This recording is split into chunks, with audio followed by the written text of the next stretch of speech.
So our first speaker is Professor Susan Robertson. She will join us via Zoom because of some last-minute unforeseen circumstances. We have Professor Robertson here with us. It's a pleasure. We would like to welcome you, Susan. And Susan Robertson is the Professor of Sociology of Education at the Faculty of Education, University of Cambridge.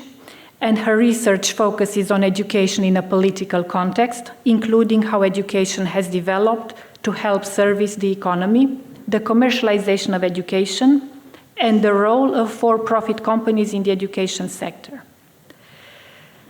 Susan has been working on projects funded by a variety of bodies, the SRC, the European Commission, Open Society Foundations, and was also a senior expert advisor for the European Commission's DG Education and Culture. She's an editor-in-chief for Globalization, Societies and Education, and editorial board member for Educational Research and Educational Policy Analysis Archives. So, welcome, Susan. Thank you for being here with us, and the floor is yours. You have about 45 to 50 minutes. Thank you. Thank you so much, Professor Sin. Let me also say thank you so much to Professor Alberto Amaral for the wonderful invitation, to the Foundation for, again, the wonderful organising. I'm so sorry I can't be with you in person. I seem to have hurt my back, and that's made travel really somewhat kind of difficult. But many of you in the audience would know that my relationship, and particularly with the University of Porto, also Lisbon, goes back quite a number of years, when Roger Dale, a colleague of mine, introduced me to the wonderful colleagues there. And over the years, we've spent many, many hours kind of working, talking, and as you do, drinking and eating in Portugal. Can I just add one change also? I'm also attached to the University of Manchester, and I appreciate very much the opportunity to also be working with another institution, and there are colleagues in the audience from Manchester. So without further ado, I'm going to share my screen. So the title of my presentation today won't surprise anyone. It's called Turbulent Times in Internationalising Higher Education. And I think many of us who've watched the development of the growth of international students over the many years, in my case, starting in Australia in the late 1980s, and seeing its expansion over a 30-year period. It's quite startling in many senses to be able to see the kinds of attacks on institutions, attacks on students, attacks on students from particular parts of the world, as Professor Sin has already indicated. And so what I want to do today is I want to begin to, unpick what I think is also going on here. And it's not simply a set of attacks around the issues of commercialising the higher education sector, of which in the case of the United Kingdom, it's been deeply, deeply dependent on the international students funding what fundamentally should be part of the public purse. So, but I want to go back and I want to historicise a little bit the higher education. Higher education, in its kind of very long kind of history, has always been in some way on the move. And without doubt, if we were to go back and to look at particular moments of history, we would actually see moments of altercation, of contestations over ideas, of where borders might be, about who might be able to move where, with what ideas and so on. And I take this, it's not important that you read the details of this, but this is a beautiful piece of work from Randall Collins. And Randall Collins is actually tracing two different networks. On the left, the Confucian ideas as they're moving around from Confucius to Mencius, to different parts of the China world, as it were, and at that point, not China as we know it now. Go to the right, and we'll see Socrates, we'll see Aristotle, Epicurus, and so on. So ideas and higher learning have always had a relationship to movement. In other words, ideas and bodies have moved. And they've moved, in some cases, quite startling distances. Ideas that have interacted with each other. Jocelyn Quinn, for example, the wonderful classicist, looks, for example, at 4,000 years of the most extraordinary movements of ideas. And I would want to venture, for example, that this movement of ideas that typically requires bodies, and this will be an issue, bodies to move, has been part and parcel of the building up and over millennia of the idea of higher learning. And you just have to go to China, and you have to go to the Imperial College, and you see the several thousand years of history, the importance of higher learning. Go to Vietnam as well, the Cathedral of Learning, or the Temple of Literature, sorry. And what we'll see is that higher learning movement, the sharing of ideas and over time and across spaces is fundamentally important. Move forward, and we'll see that transnational higher education, it was tiny, and certainly I myself moved to do a PhD in Canada.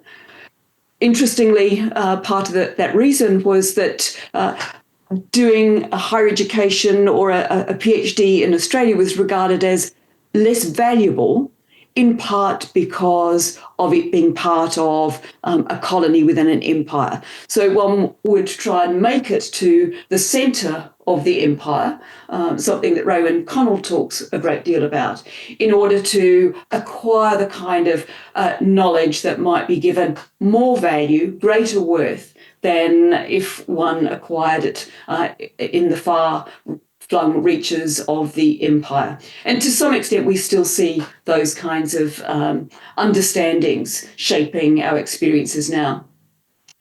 But I would venture to say that transnational higher education, and we talk about the movement of students, but of course the movement of academics themselves is also in this rendering of our understanding of the direction for higher education, is that it's both academics and students. But it's given shape and direction by combinations of supranational and national, but also subnational, state-led knowledge economy and foreign affairs policies. Cities and universities set out to strategise and attract students and extend their institutional fabrics out into global space. And here we might think of New York University in Abu Dhabi, Sciences Po also in Abu Dhabi, out into Singapore, and I'll look at Singapore briefly. But it also includes decisions made by individuals and families regarding credentials and where to acquire them, what they might be worth, an effort to increase the asset value, as Will Davies might describe it, by acquiring some kind of social mobility. But social mobility is put up very powerfully and very strongly as part of the offer by the European Commission and the European Union, but also institutions. And in some cases, that requires sidestepping of regime politics and states of exception. And here I'll make some comments later on in my presentation.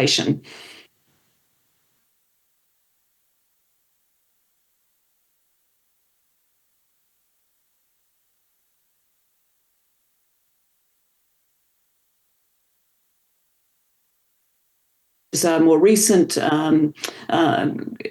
think tank or a commercial firm that watches and promotes the development of movement and international education, breaking it down, as you can see, through things like tuition, accommodation. So all of these have a value, and that value is calculated typically in GDP terms.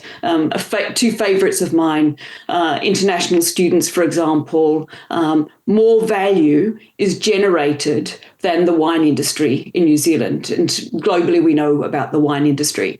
At the same time, in Australia, and until more recently, and I'm not sure what the most recent figures are, in GDP terms, international students generated more or slightly more income than, or roughly about the same income as trading in coal.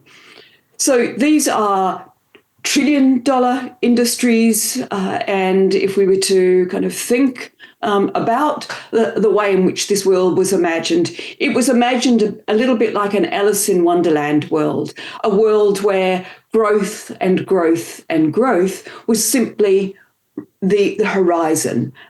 It was a cornucopia of various kinds, particularly if we thought of cityscapes being transformed, building companies that made a lot of money from building student accommodation, small mobility experiences that would have a particular value, and so on.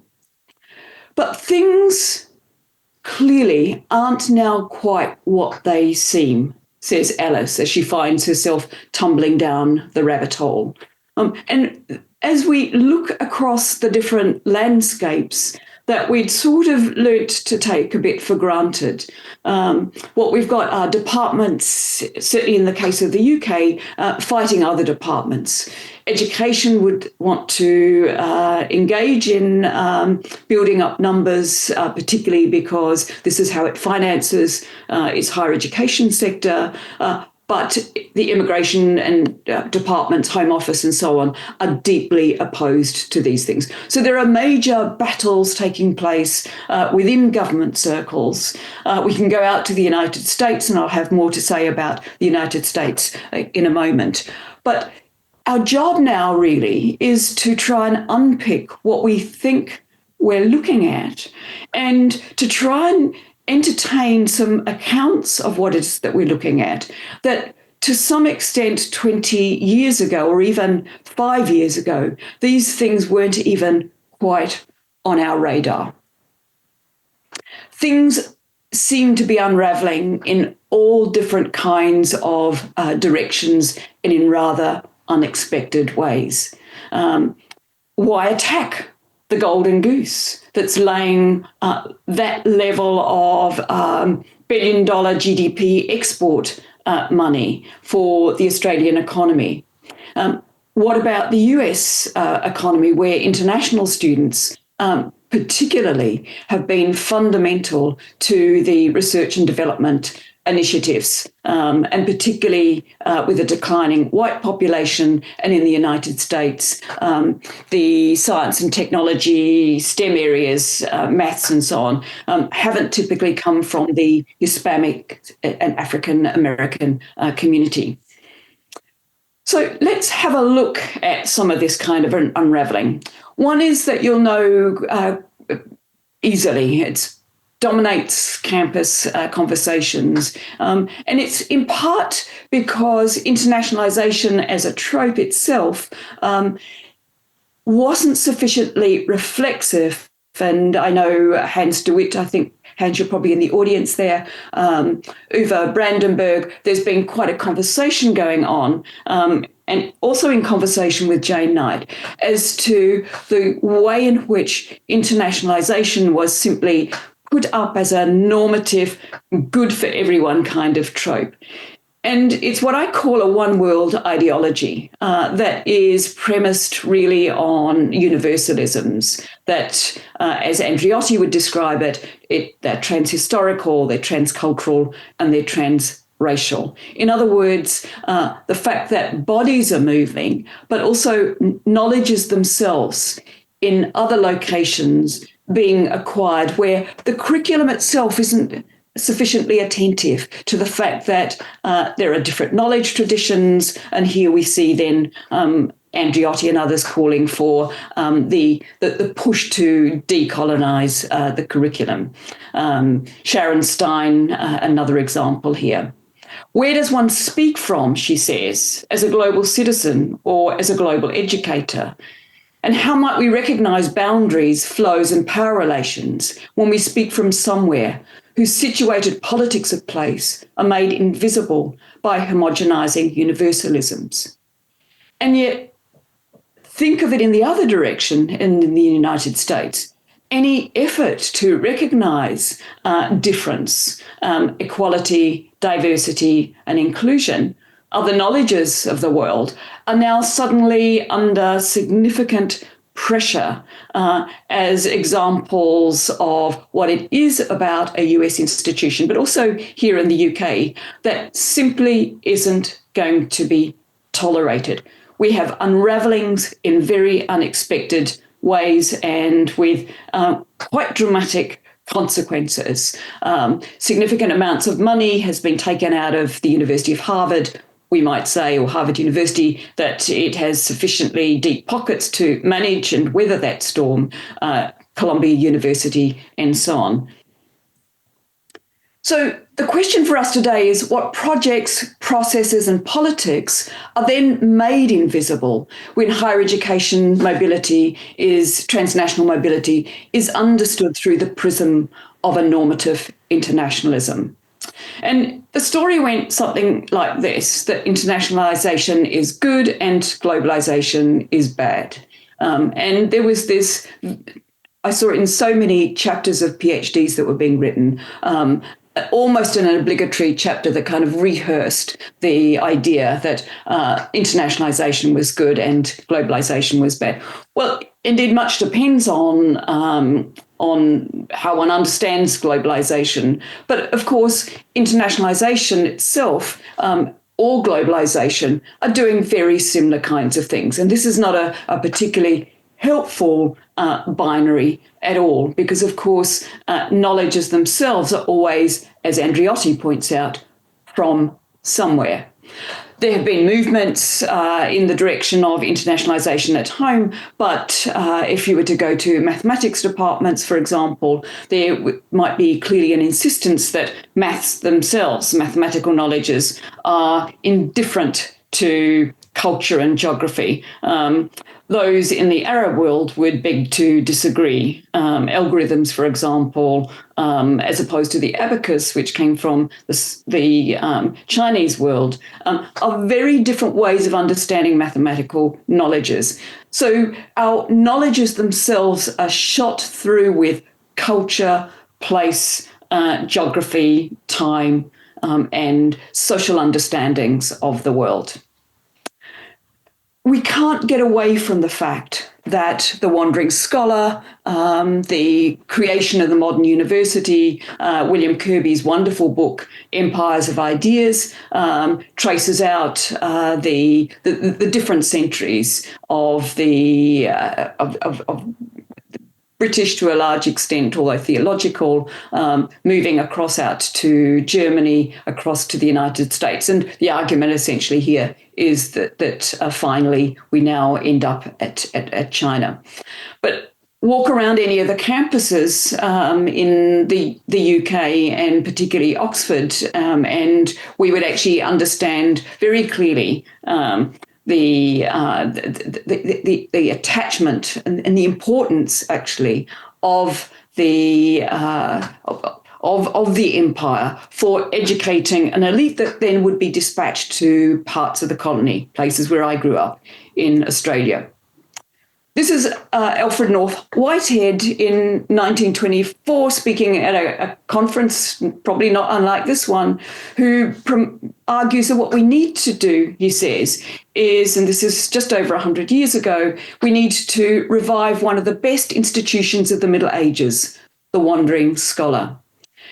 Now, Whitehead hoped the universities of Great Britain might replicate this tradition by establishing something, to quote, that which could be understood because of its uniformity, even of nomenclature, in every country which looks in any way to Great Britain as a centre of culture.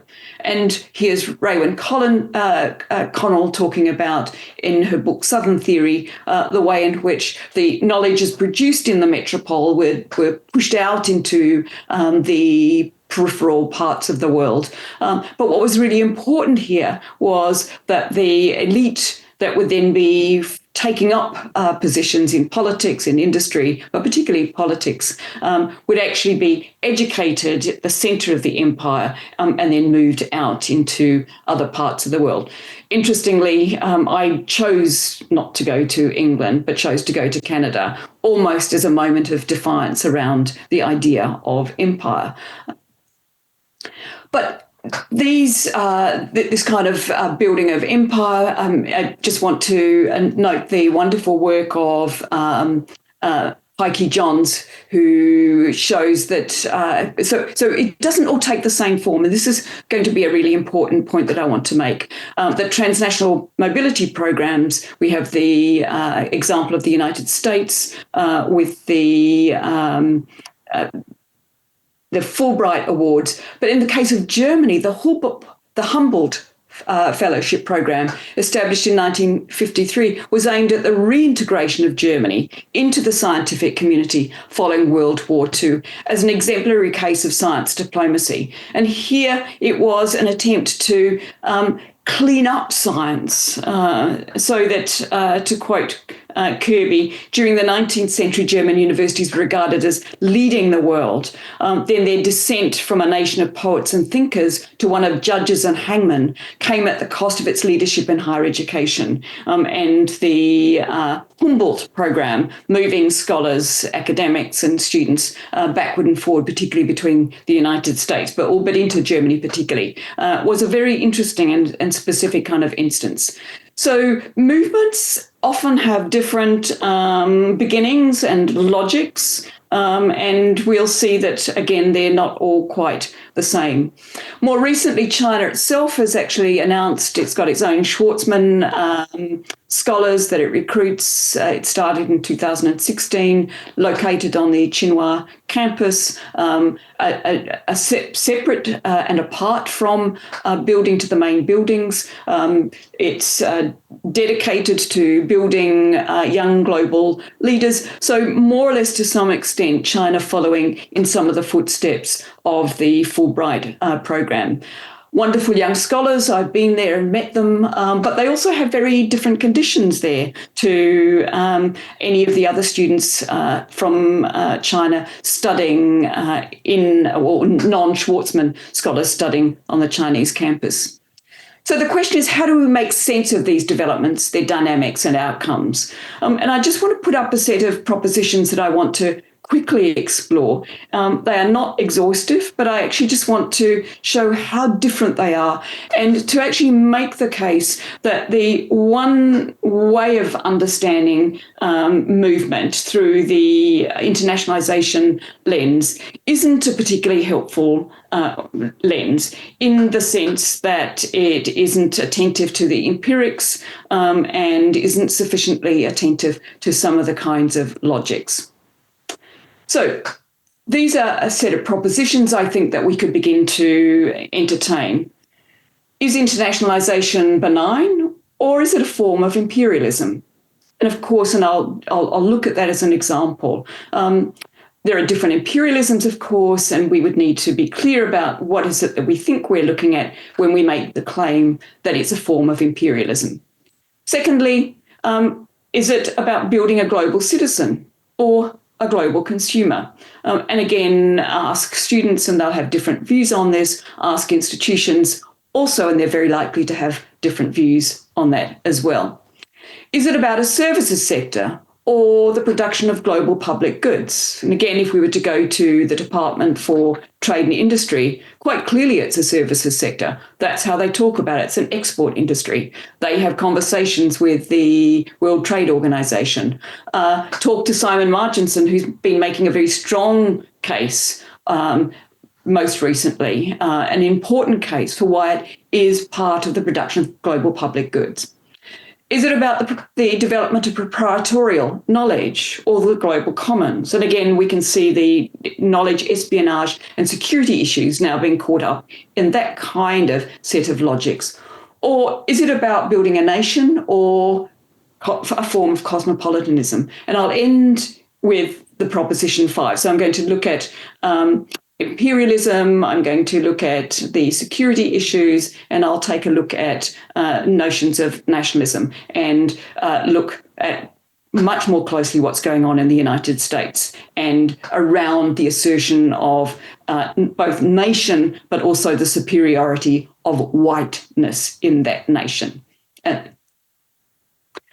So take a quick look at this particular case. I've written on this with Jan Wu. So some of these reflections are coming from work that I've actually done with students that PhD students I've been working with. And here in this particular case, we asked the question, are these new imperialisms in the making? And on the one hand, we're comparing the United Kingdom and its most recent efforts, despite the fact that it's got a most recent immigration policy that it's just put out.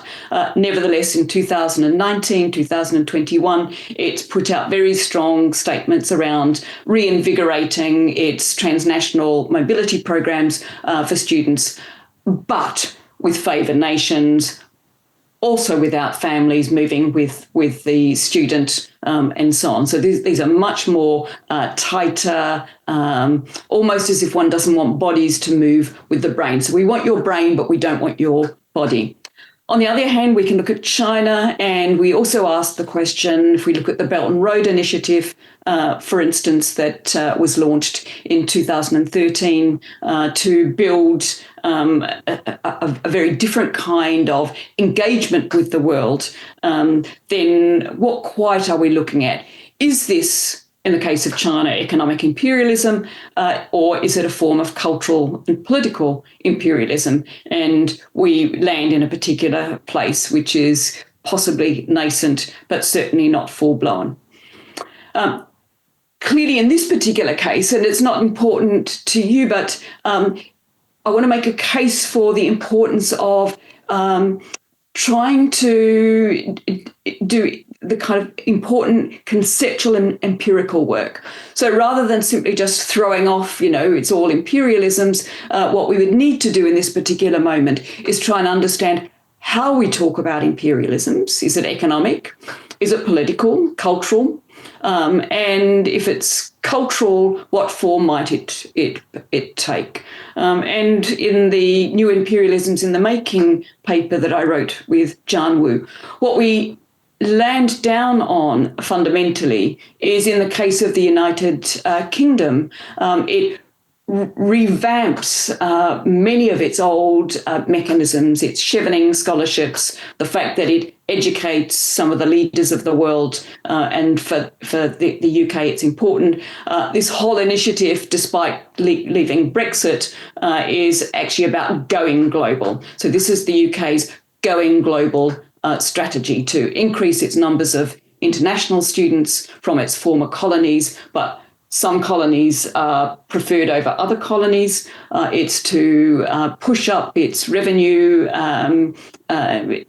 export industry, and it nevertheless puts into place some kinds of regulations around families not moving. If we were to go to the case of China, again, it doesn't look that much different, really. Scholarships from across the Belt and Road, so it's the old Silk Road and the new kind of waterway. Confucius Institutes out there, a bit like the British Council, building and developing language. There are vocational and workshops and so on. New kinds of alliances being established, the University Alliance of the Silk Road, and across those institutions, mutual degree recognition and so on. So these two comparisons, where do we land in this? Very clearly, in the case of the UK, we argue it's very much standing in the footsteps of the old empire. It argues it's got a world-class education, offering a global reputation, a strong presence in international markets. It's trying to use higher education, movement of students as a mechanism of soft power. But if you read those documents, the 2019-20 and the 2021 documents, it's all about markets. And I would want to argue here, and John and I would want to argue here, that this is very much around a form of economic imperialism, understood in the kind of way that Rosa Luxemburg would have argued, that what you do is you look to developing new markets in different places in order to generate forms of accumulation. The dominant lexicon, as I said, is about markets, international markets, investment, soft power, competitors, and so on. And again, we see this in the case here. China is flagged as a danger to established markets. What we need is priority markets. We need to get rid of barriers, and so on.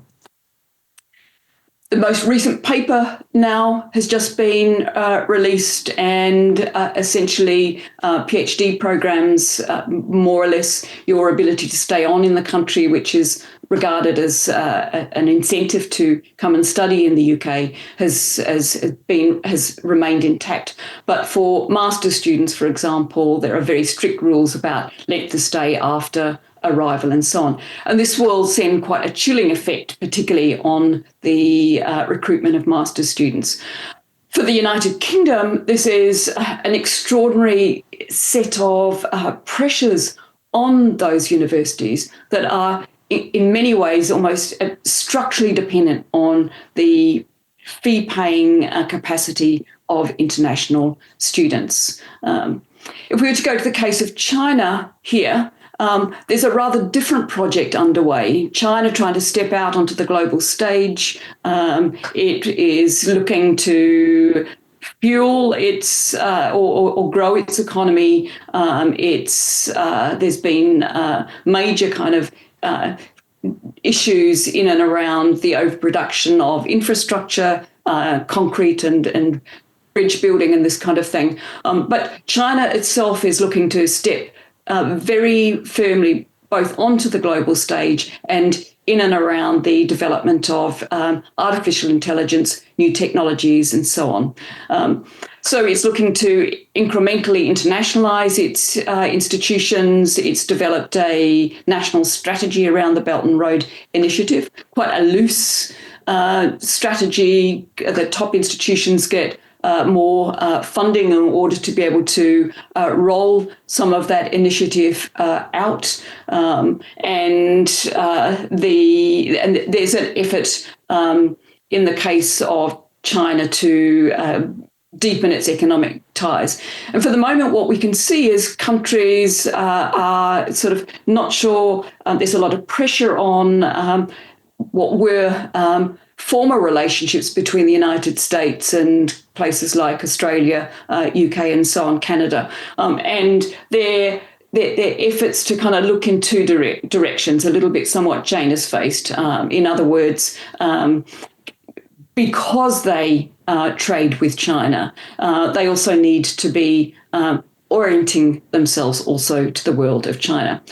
A very interesting strategy in the case of China, which is to promote this idea of a Chinese civilization, again, not that dissimilar from the idea of cosmopolitanism or internationalization, and running under the kind of headline of Qianqi, this idea of all under heaven. This is a concept that supposedly is to promote the idea of a community of shared futures, but also students that study in China and those who go out are also to tell the China story well. Although it's not unlike telling the story well. If you think of the Erasmus students that have to tell a story of their Erasmus placement, some kind of rendering of what it means to be European and operating across the European space as opposed to international space. So again, similar, not quite the same, but quite similar kinds of strategies kind of here. In the case of the UK, then, what we see is it continues to draw very much on the imprint of empire to advance relations of economic and cultural imperialism.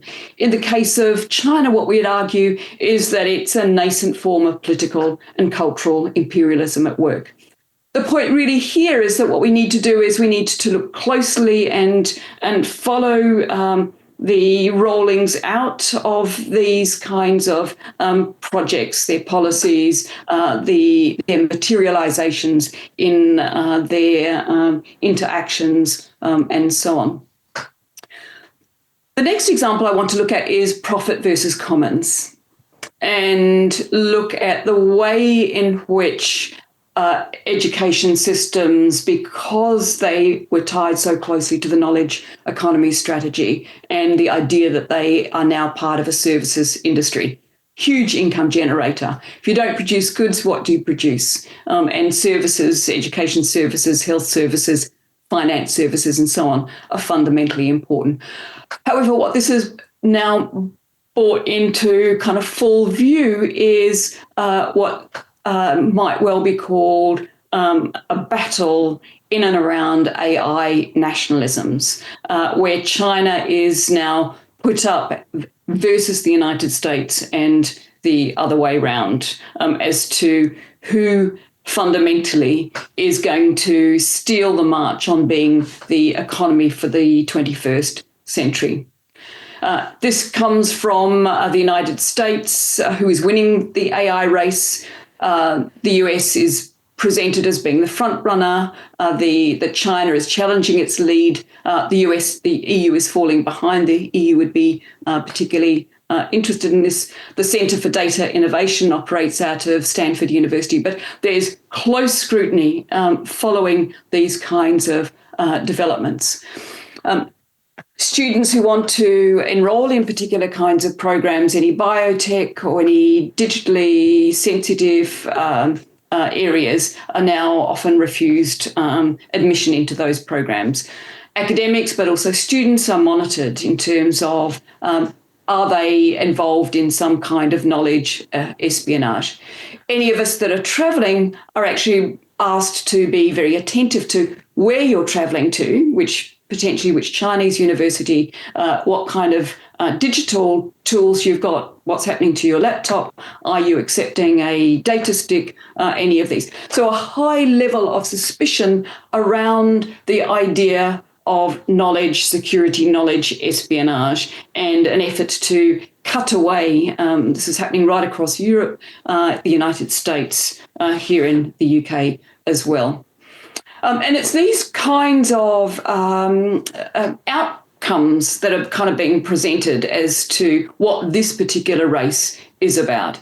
So rather than thinking that all of us might well benefit from, for example, DeepSeek's recent efforts to produce chips at very low costs and to run large language models at quite low cost, the prioritizing and of proprietorial knowledge, despite the fact that there are huge infringements constantly on that front, by sucking up very large amounts of data without or knowledge without or text without permission. But if you take a look at this, the publications that are coming out in artificial intelligence rank many of the Chinese institutions way up quite high.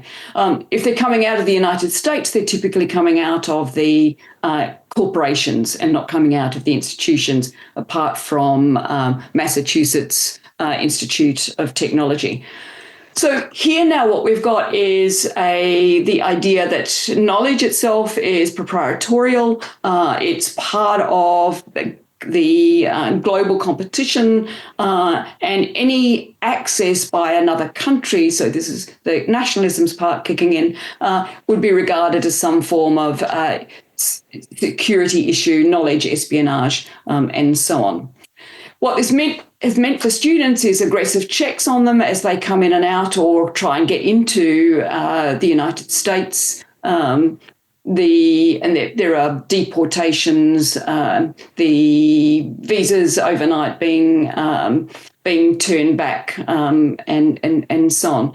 And this has had quite a chilling effect on US universities, in part too because one of the ways in which the 2008 financial crisis was kind of managed in terms of the loss of many of the investments to many of the very large institutions is that they actually recalibrated their relationship between international students, out of state students, and within state students, so that there was a degree of dependence, a growing degree of dependence upon international students there.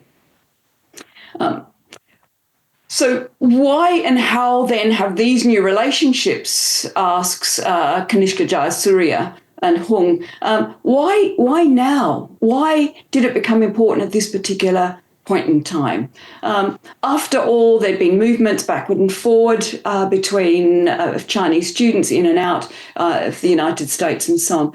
And one of the arguments that Hung and others put here is that as long as the United States firms investing in the United States and generating profits, in China, and generating profits in China, were then able to generate profits. But the minute the decline in the Chinese economy has meant that those returns are not quite there. So there isn't the kind of lobbying that's taking place that's enabled a different kind of recalibration of where the pressure is actually coming from in relation to the struggle between the United States and China.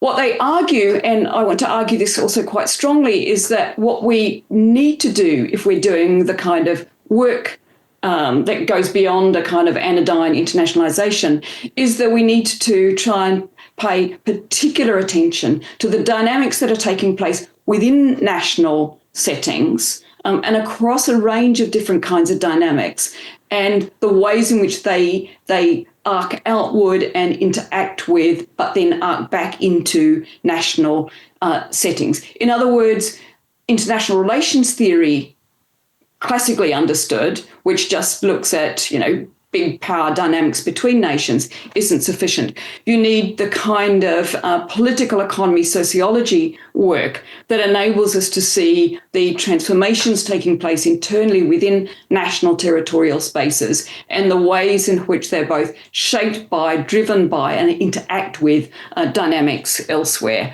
And that requires quite a lot of really important work, but the kind of work I think higher education institutions thinking now about geopolitics and geopolitical economy are only just starting to do. My final comment here, before I open it up, is to look and try and make sense of what, for Alice, would feel to be a completely upside down world.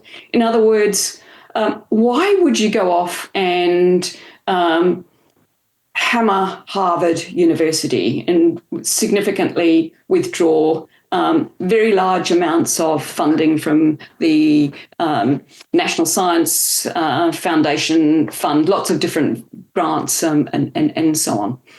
And what I want to argue here is that as Alice tries to make sense of her world, what she will begin to see is that for quite some years now, there's been the rise of the alt-right. This would be a case in the case of Singapore where multiculturalism has been embraced. But if we were to go to the United States, so this is the National University of Singapore, different bits of universities coming in from all over the world, embracing potentially international students, although always being monitored quite clearly in that particular context. But if we were to go out into the United States, here's a cast of characters that some of you might know You'll certainly know J.D. Vance here. You'll certainly have heard of Peter Thiel. And if you don't know him, this is Curtis Yarvin, who's the philosopher king that's sort of in there and advising. These all come out of Silicon Valley. Peter Thiel, for example. Vance went to work for Thiel. Thiel has been very busy funding, very aggressively kind of diversity, inclusion and equality, has written quite extensively, has been very public, gave the Oxford Union Address in 2023. And their argument fundamentally is that democracies and welfare regimes of the kind that we saw in the post-World War II period have generated a high level of mediocrity. So campuses are dominated, in this case, by parasitic left-wing Marxists. Knowledge has simply just kind of stalled, and we've lost, as they would say, the advance on China, the United States sort of in decline. And they point the finger fundamentally at what they would regard as, I'm just going to go over this one and come back, as on the one hand, the Boston area and the academy, the Washington, you look at New York and the publishing industry that would be regarded as in cahoots with these left-wing parasitic Marxists, and go to Washington, hence USA being closed down as well, as being soft and weak. And fundamentally where they go with this is that essentially it's a racist argument. Coming down through neoliberal theory, von Mises and out into Rothbard, down to Charles Murray and others, that brand of neoliberalism that settled in the United States took the view that the white people were superior.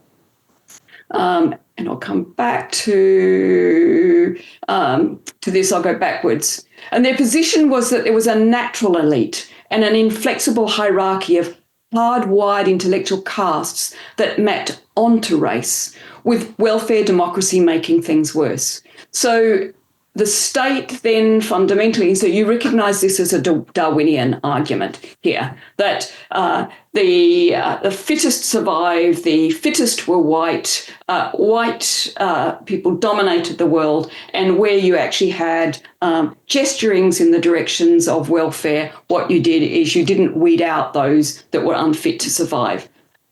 US aid is actually about helping a part of the world that ought to just be left to die, okay, not fit to survive.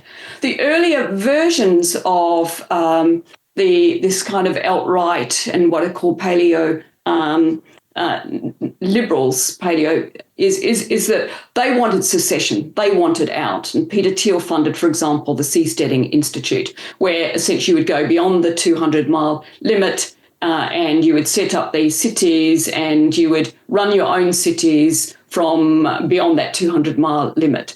And a piece that I wrote with colleagues last year sort of reflected, it's called, it's on zonal politics and perforated nations. And it reflects on the way in which this alt-right and paleo kind of liberals, essentially, in other words, going back to first principles, weeding out, doesn't matter if you get rid of the Department for Education. It does not matter if you close down universities. You build from the bottom up. And what they've done is learn. They said, how do we, amongst the neoliberals, there was a view, and Hayek too, that essentially that they had focused too much on economics and not sufficiently on the social and cultural and political aspects of how you build a movement. You build a movement from the bottom up, and here what you then do is you look at the ways in which you close down the institutions that you think are fueling your opposition, hence in part it's exactly what they're actually doing. You round on the individuals that you think are the protesters and root them out, deport them at any which way and turn, and you start to build something better and different. So here's the redacting, for example, of courses in US universities. So this is a very different set of Alice in Wonderland encounters, very real if you're in these institutions, and very dangerous. These would be the kinds of deportations or revocations of visas and so on. So let me now, so this is about race, and this is about an assertion. It's both masculine or hyper-masculine, and it's hyper-racist in its orientation. And think of all of that cast of characters. So as a set of conclusions then, what I want to argue is that what we need to do, this is incredibly important work, as Christina kind of alerted us to right at the beginning, that we need to trace these movements in space and over time as empirical projects that are attentive to the contradictory entanglements of knowledge, power, politics, statecraft, place and social relations. Higher education is deeply implicated in these processes, as subject to and the object of these processes.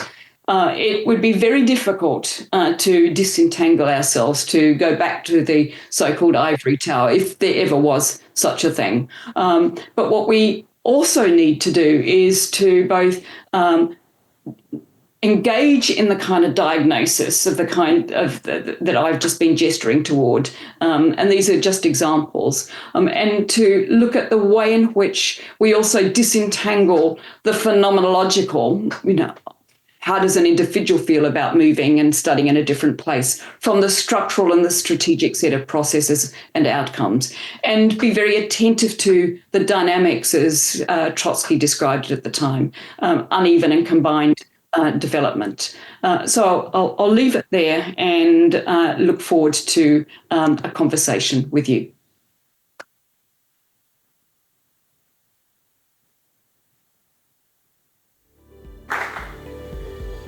Thank you very much, Susan, for your presentation. It has been very inspiring and a lot of food for thought that probably I would need to take some time to digest. And thank you for giving us this more critical perspective on internationalization and making us rethink the fact that it's always good. It's not always good. We have seen that it has downsides. It has also negative aspects attached to it. So your presentation actually illustrates how national interests.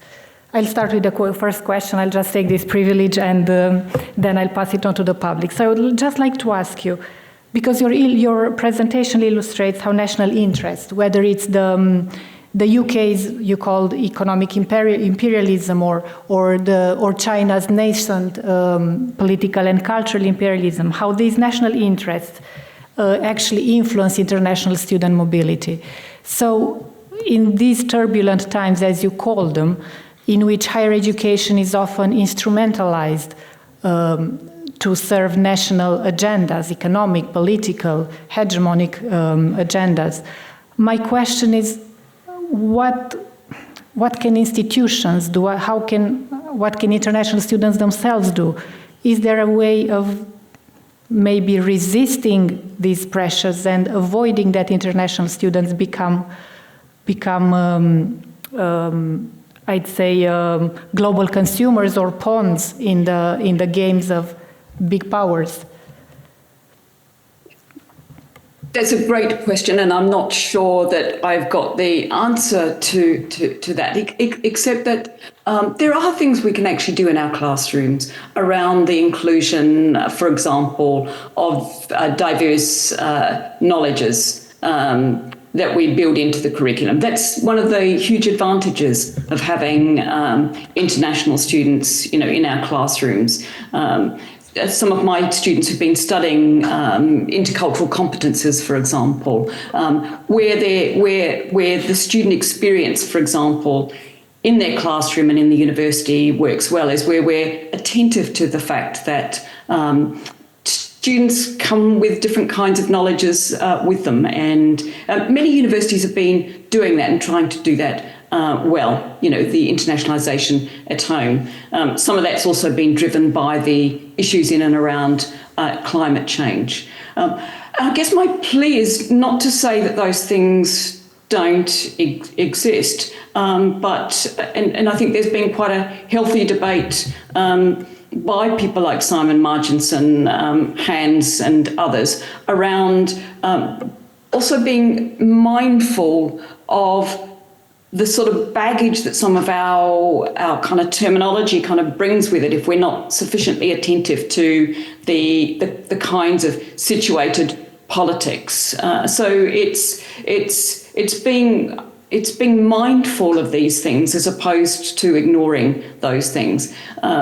The Sharon Stein, Vanetta Andriotti and others, for example, would say that they should be part of our lively conversations rather than closing it down. At the moment, we risk all of those things being closed down. The so-called free speech movement in the UK is not at all about free speech. It's actually about attempting to close down any kind of critical engagement. So that's a huge one that we must resist. As I started off and just showed that the kind of the movement, China versus, the ancient kind of Greek world. We've had movements as long as ideas have been produced. But it's also then being open to and attentive to the fact that ideas emerge out of places and are kind of shaped, they're kind of ontologically kind of shaped, as it were. And that should be part of a healthy set of conversations rather than being placed into this basket called equality, diversity and inclusion, and that somehow weakens democracy. It strengthens democracy, not the other way around. Okay, thank you. I would like to invite the public to make any questions or comments for Susan. Is there anyone who wants to ask anything? Oh, here at the front. Someone here at the front, please. And there is also, I cannot see very well to the back. Okay.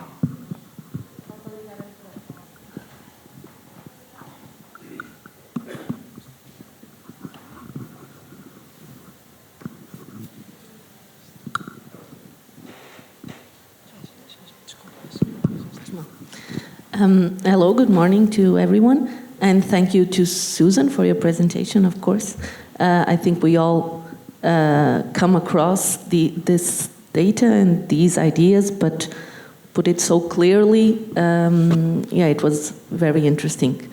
My question is, I'm studying digitalization of higher education, and regarding mobility, at least with us, with the programs that have been funded recently, there is a lot of talk about digital mobility and virtual internationalization and blended online interaction. So I don't know if you've got into this in any way, and if you can share some thoughts with us. Thank you. So, the movement of bodies, I guess, MOOCs promised that, didn't it? Where a massive open online course might be something that you could engage in, but you didn't need to move. You might meet some of your course takers in your local neighbourhood and so on. And I guess my thought is that we absolutely do have to be attentive to the amount of movement that also plays into the climate change kind of concerns and issues. There's the efforts to maybe connect institutions. So my sense is you don't go completely one way or the other, that people interacting with each other physically is really important, but looking at when we can engage using digital means, when we might, and there's a lovely example of a paper published in the journal that I edit, Matt Spark and colleagues, and it was during COVID. And Matt, who's an economic geographer, professor of economic geography in the United States, set up a link with an Indian university. And between the two of them, using a methodology called COIL, they explored what it felt like, what was it like to be in the United States facing COVID versus what was it like to be in India. And the Indian students were actually gobsmacked at how that they were gobsmacked, lost for words, let me use a better phrase, at the level of disregard for poor people on the street in the United States during COVID, that had quite surprised them. They had different understandings of quite what that would actually look like. So my sense is that we can actually and should actually resist the idea that it's all one way, one thing, but that we actually learn through combinations of tools, just as we've learned through historically combinations of tools, of movements, of encounters, of digitally mediated encounters, and so on. But it would be to be thoughtful about when you could do the same kind of work, but using a digitally mediating experience. I mean, lucky for me, I can come in via Zoom. Otherwise, I wouldn't be able to speak with you. So that's an added value in that regard. But we are human beings. We do encounter each other physically. We read each other's bodies, also in a physical kind of sense.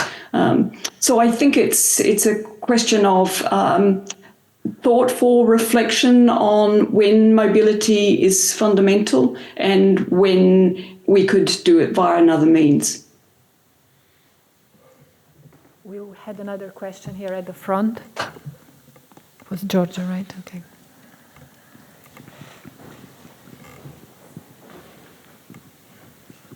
Yeah, thank you very much, Susan. Giorgio Marinoni from the International Association of Universities. But first of all, I want to thank you very much for really putting things in the big picture and showing that we cannot look at internationalization, international student mobility from a narrow perspective, but we really have to understand how this is part of a very complex phenomenon. And sometimes we forget about that. And I'm very grateful to you to showing really how power struggle between countries, but also from group of individuals. The example that you put in the United States, that's a power struggle from an elite inside a country that doesn't want to leave their power, basically.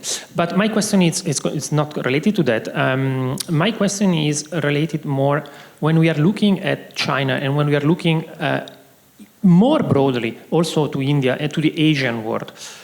Don't you think that we are here, we are in Europe, we are all from the Western cultural background. Don't you think that when we are looking in the literature, when we are studying, when we are speaking about China, at least from in this part of the world, we are using too much our own lenses? And don't you think there is not enough dialogue, there is not enough attention, and we are not open enough to understand how they think about themselves and also how they think about us? I completely agree with you. I mean, it's the kind of comment that Martin Shake makes, that we try and look at China through the lens of the West, and China's a very different civilizational project that, and it's interesting. I'll just ask the audience this question, who can in the audience tell us when Confucius was born and alive? Many of us kind of can know that name, but actually that Confucius was born in, I think 661 thereabouts before Christ. So most of us know a little bit about China, but not very much. And what that enables, and what happens in that moment is, aside from the fact that there are many Chinas and there are many languages and ethnic groups across China, we also overstate the level of perhaps coherence of what's taking place in China. Some of the better writers in this area, Lee Jones, for example, and Shahar Hamiri, write a lovely book called Fractured China. And what they're inviting you to do is to kind of recognize the different levels of government that's taking place. There are efforts to, as we know, to generate forms of social control through ramping up the Confucian and Marxist ideology more recently. So we've got a kind of a mix of market Confucius and market ideologies.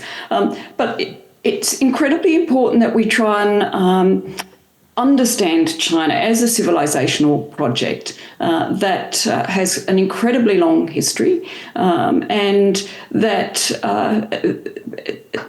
and until more recently, I was on the on the advisory board for Tsinghua, which is one of the top Chinese universities, and I do visit China reasonably regularly. And while I don't doubt that there are the kinds of oversights and controls and forms of surveillance, we're also deeply surveilled in our own institutions as well, and certainly in the case of the UK, and certainly in the case of the United States at the moment. The Peter Thiel Palantir technologies are being used to actually identify all the protesters and round them up and deport them too, and so on. So. And this should be the job of us within the academy. This is our job within the academy to try and to use the charge that we are given in the academy to generate knowledge, to curate knowledge, to broker our understandings, to work with our students, and so on, so that we end up with more complicated understandings of the world rather than being dragged into this very unhelpful, as I would describe it, kind of this AI nationalisms at the moment. You know, you're either on our side or you're against us, and it's not particularly. It absolutely isn't helpful, and.